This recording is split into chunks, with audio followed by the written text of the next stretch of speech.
Alors salut à tous. Là je voudrais parler un peu d'un phénomène religieux qui est à mon sens trop peu évoqué. Après il y a peut-être des raisons à ça. Moi en tout cas j'en ai parlé à mon prêtre, il m'a pas dit de ne pas le faire. Moi personnellement je me prosterne tous les jours. Enfin, pour moi c'est même normal. En fait c'est vraiment devenu quelque chose de banalisé pour moi. Donc la génuflexion, se mettre à genoux, baisser la tête. Même des fois, je me couvre un peu la tête. Je me couvre la tête pendant le rosaire ou pendant une prière. Pas tout le temps, mais des fois, j'ai besoin de me couvrir la tête.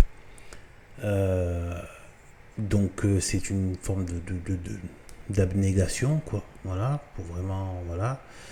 Et, euh, et en fait, il ne faut pas oublier. Donc là, j'ai mis une vidéo de. Enfin, non, une image voilà, de ce qu'on appelle le stationnement, hein, ou les stations, je ne sais plus exactement. Alors ça, c'est pour les ordinations de prêtres. Faut savoir que donc qui s'allonge complètement.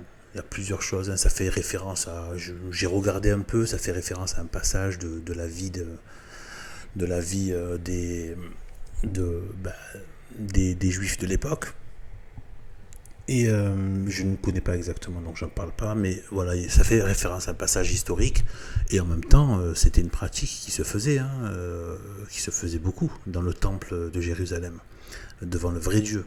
Donc les Hébreux de l'époque faisaient des stations. C'est une des façons surtout quand le cœur suit, bien sûr, de nous anéantir devant Dieu.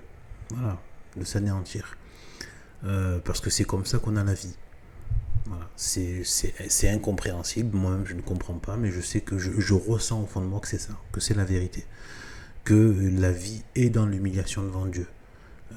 C'est tout. La vraie vie, elle est là. La porte d'entrée de la spiritualité, de la vie spirituelle, c'est pas cette bêtise de yoga, de méditation en pleine conscience et toutes ces âneries démoniaques. Euh, et tous ces trucs là, machin, enfin, toutes ces choses là, ou les passions, ou je ne sais quoi.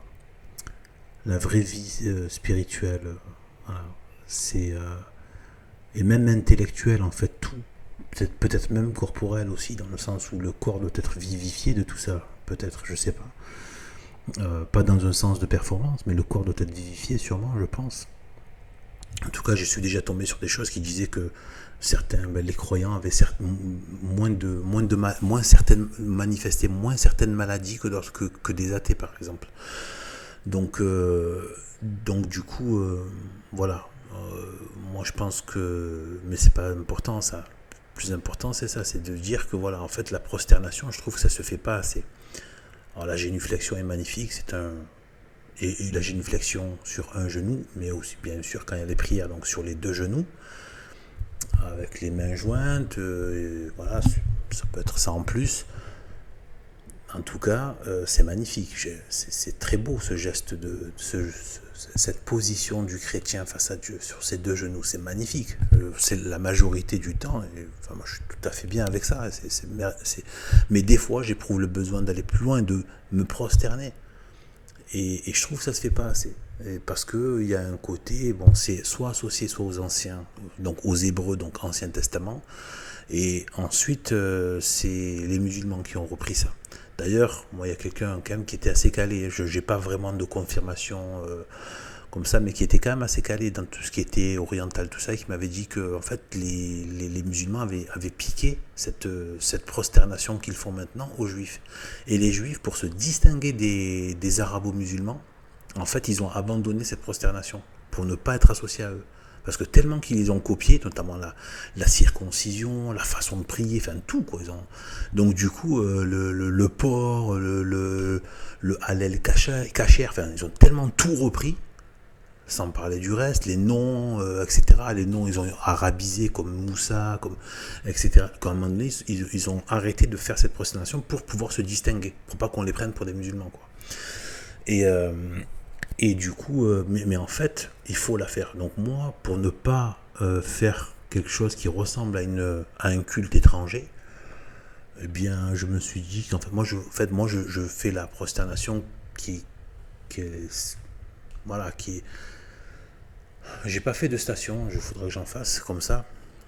devant un crucifix, mais en termes de prosternation, moi soit je garde les deux mains sur les deux bras sur mon corps, quoi, sur mon buste.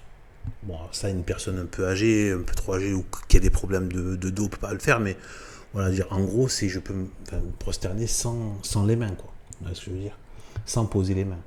Et sinon, je pose les avant-bras et le coude, mais vous savez, en imploration devant la tête, les deux mains jointes devant la tête. Ça permet de pouvoir me prosterner sans penser, parce que si on fait comme les musulmans, du coup, on a l'impression d'être musulman. Donc bon, c'est vrai que je pense qu'on peut le faire, bien évidemment. Je pense que voilà, on se prosterne. Mais moi, symboliquement, j'ai pas envie. Après voilà, c'est un peu voilà, j'ai envie de rester dans des codes chrétiens. Et, et donc en fait voilà, donc moi je me prosterne ça, soit sans les mains, je pose directement la tête au sol, soit avec les mains jointes devant la tête. Voilà, donc la tête est derrière mes mains jointes, voilà, ça fait plus chrétien les mains jointes qui implorent. Voilà, et la prosternation est très importante. Moi je trouve que c'est vraiment, et il faut que c'est bien que le cœur soit contrit aussi, la contrition du cœur, et penser par exemple à l'agonie au jardin de Jésus-Christ, penser à la passion de Jésus-Christ, penser à tous ses péchés, tous les péchés, toutes les offenses qui sont faites à Dieu, et se prosterner, et après voilà quoi, hein. Donc voilà, moi voilà, je pense que c'est quelque chose de bon à pratiquer.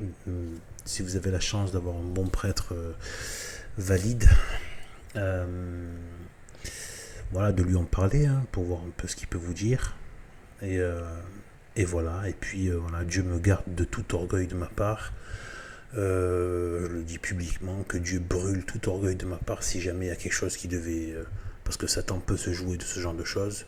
Que tout orgueil, toute prétention de ma part soit brûlée sur le champ, afin que je reste complètement voilà, dénué de toute prétention à ce niveau-là. Juste, voilà, je trouve que ce serait bien que, voilà, si je peux diffuser ces choses qui font du bien à la foi, etc.